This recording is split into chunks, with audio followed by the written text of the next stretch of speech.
नमस्कार दोस्तों। तो फाइनली डाक विभाग की भर्ती परीक्षा आपके सामने यहाँ पर आ गई है। ये भर्ती परीक्षा 2025 की सबसे बड़ी भर्ती परीक्षा रहने वाली है। इसमें आपकी सीधी भर्ती परीक्षा रहने वाली है।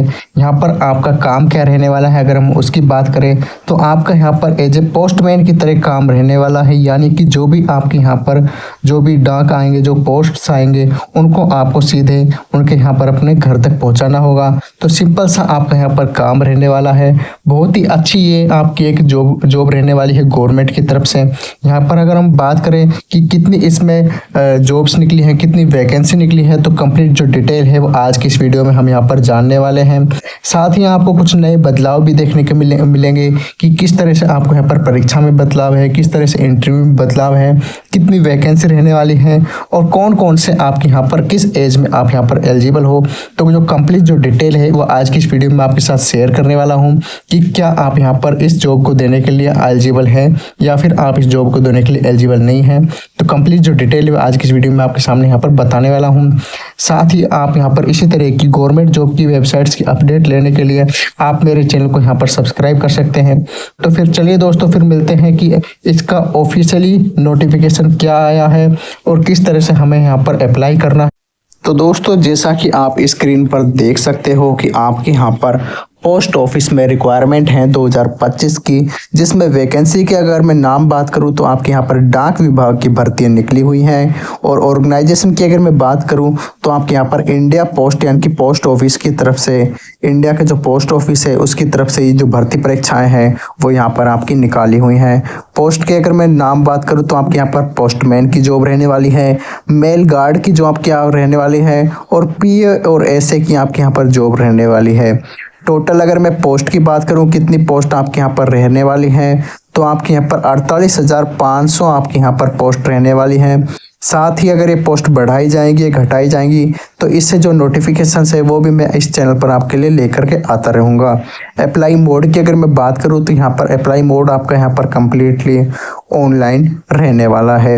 यानी कि आपको अपने ई मित्र पर जा कर के ही अपना जो फॉर्म है वो आपको यहाँ पर भराना पड़ेगा। अगर हम बात करें कि वो कैन अप्लाई, कौन कौन इस जॉब के लिए, इस नौकरी के लिए, डाक विभाग की नौकरी के लिए अप्लाई कर सकता है, तो आप यहाँ पर ऑल इंडिया से अप्लाई कर सकते हैं। आप चाहे मेल हो या आप यहाँ पर फीमेल हो, आप यहाँ पर पुरुष हो या आप यहाँ पर महिला हो, दोनों ही इस जॉब के लिए इजीली अप्लाई कर सकते हैं। अगर हम बात करें यहाँ पर कि आपकी टोटल पोस्ट हैं जो आपसे यहाँ पर बढ़ाई भी जा सकती हैं।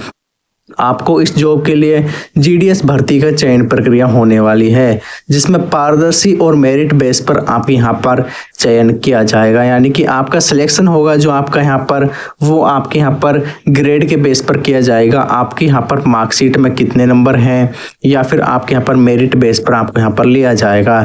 यानी कि अगर आपके पास में 10वीं में 12वीं में अगर आपके अच्छे मार्क्स हैं तो आपको इस जॉब को मिस नहीं करना है। आपको जरूर जाकर इस फॉर्म को फिल करना है और इससे जुड़ी हर इंफॉर्मेशन के लिए आपको इस चैनल को सब्सक्राइब कर लेना है, ताकि इस जॉब से रिगार्डिंग जो भी आपके यहाँ पर न्यूज आती रहे वो मैं कंप्लीटली आपके पास यहाँ पर पहुँचाता रहूँ। बात करते हैं यहाँ पर मेरिट लिस्ट आपकी 10वीं में जितनी है उसके बेस पर आपको यहाँ पर एक आधार बनाया जाएगा, उसके बेस पर आपका यहाँ पर सिलेक्शन होगा। यदि उम्मीदवार में ग्रेडिंग सिस्टम में परीक्षा दी है तो ग्रेड के अंक में आपको यहाँ पर देखने को मिल सकता है। यानी कि आप यहाँ पर A grade, B grade, C grade के बेस पर भी आपको यहाँ पर भर्ती परीक्षा में अप्लाई कर सकते हैं। और यहाँ पर आपका दस्तावेज का वेरिफिकेशन होगा, यानी कि जो भी आपके डॉक्यूमेंट्स होंगे, आधार कार्ड, 10th की मार्कशीट, 12th की मार्कशीट, उनका भी आपको यहाँ पर वेरिफिकेशन देखने को मिलेगा। आप यहाँ पर आवश्यक दस्तावेज हैं, मूल मार्कशीट हैं, वो आपको यहाँ पर संभाल करके रखनी है। यहाँ पर आपका चिकित्सा परीक्षण यानी कि मेडिकल फिटनेस भी आपको यहाँ पर देखने को मिल सकती है, तो उसके लिए भी आपको यहाँ पर तैयार रहना है। आपके अगर कोई भी मेडिकल डिस्फिक्शन है तो आपको उसके हिसाब से आपको काम करना है। अब बात करते हैं यहाँ पर कि आपको यहाँ पर आवेदन कैसे करना है। तो मैं पहले ही बता चुका हूँ कि आपको यहाँ पर आवेदन ऑनलाइन करना है। फिर भी इसके लिए आप यहाँ पर इसकी जो ऑफिशियल वेबसाइट्स है उस पर जा सकते हो। बात करें कि यहाँ पर अगर ब्रांच पोस्ट मास्टर की अगर आपके यहाँ पर जॉब आती है तो उसमें आपका जो सैलरी होगी वो आपके यहाँ पर 12,000 से लेकर के आपके यहाँ पर 29,380 रुपये रहने वाली है।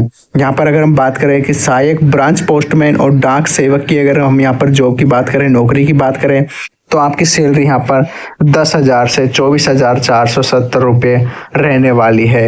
यहाँ पर तैयारी के टिप्स भी आपको यहाँ पर दिए हुए हैं, यानी कि किस तरह से आपको यहाँ पर तैयारी करना है इस जॉब के लिए, तो वो भी इस जॉब में यहाँ पर आपको देखने को मिल जाएगा। जैसे कि आपको यहाँ पर 10वीं की कक्षा की मार्कशीट पर ध्यान से चेक करना है कि आपके यहाँ पर कितने मार्क्स हैं, उसी के बेस पर ही आपको यहाँ पर अप्लाई करना है। यहाँ पर आपको ध्यान ये भी रखना है कि जो आपकी जो मिनिमम एज है वो आपके यहाँ पर 18 साल होनी चाहिए और मैक्सिमम एज है जो आपके यहाँ पर 40 साल होनी चाहिए। यानी कि अगर आप यहाँ पर 18 साल से कम के हैं तो आप यहाँ पर इस फॉर्म को नहीं भर सकते हैं, और अगर आप यहाँ पर 40 साल से ज़्यादा के हैं तो भी आप इस फॉर्म को बिल्कुल भी नहीं भर सकते हैं। एज रिलैक्सेशन भी आपको यहाँ पर ध्यान रखना है। यहाँ पर हम बात करें कि एप्लीकेशन फ़ीस की आपके यहाँ पर कितनी रहने वाली है, तो आप यहाँ पर 100 रुपये आपके यहाँ पर एप्लीकेशन फ़ीस रहने वाली है। यानी कि आपको इस जॉब के लिए ज़रूर से ज़रूर अप्लाई करना चाहिए। इम्पोर्टेंट डॉक्यूमेंट्स की अगर मैं बात करूँ तो आपके यहाँ पर इम्पोर्टेंट डॉक्यूमेंट्स आपका पासपोर्ट साइज़ का फ़ोटोग्राफ होना चाहिए, जिसमें आपका फ़ोटो लगभग 70% फ़ोटो को कवर करना चाहिए। सिग्नेचर की अगर मैं बात करूं तो आपको यहाँ पर सिग्नेचर क्लियर होने चाहिए, क्लियरिफिकेशंस होना चाहिए, उसमें आपके सिग्नेचर वही होने चाहिए जो आप यहाँ पर हमेशा से करते आ रहे हैं। आधार कार्ड होना चाहिए, एजुकेशन सर्टिफिकेट आपके पास होना चाहिए, साथ ही आपके पास कास्ट सर्टिफिकेट अपना होना चाहिए, ताकि आप स्पेशल रिजर्वेशन कोटे से हो तो आप उसको फ़ायदा आप उसका ले सको। यहाँ पर आपका एज प्रूफ भी आपको यहाँ पर देना चाहिए, जैसे कि आप यहाँ पर एज प्रूफ के लिए किसी भी डॉक्यूमेंट्स का आप यहाँ पर यूज ले सकते हो। साथ ही गाइस इस तरह की और भी आप अगर जॉब डिटेल्स देखना चाहते हैं कि सरकारी नौकरियों में कौन कौन सी वैकेंसी आई हुई हैं, कौन कौन सी वैकेंसी में किस तरह की आपका एज क्राइटेरिया रहने वाला है, किन किन चीज़ों की डॉक्यूमेंट्स की आपकी ज़रूरत पड़ेगी, तो आप मेरे इस चैनल को सब्सक्राइब भी कर सकते हैं। यहाँ पर आपका जब पासपोर्ट साइज़ फ़ोटोग्राफ आपसे मांगा जाए तो आपका लगभग 70% एरिया आपका फेस कवर करना चाहिए, वरना आप यहाँ पर डॉक्यूमेंट वेरिफिकेशन से बाहर भी निकाले जा सकते हैं। तो आपको अपना एक ऐसा फ़ोटो तैयार कर लेना है जो आपको लगभग 70% आपके एरिया को फ़ोटो में फेस आपका कवर करे, और आपका जो बैकग्राउंड होना चाहिए फ़ोटो के पीछे का वो आपका यहाँ पर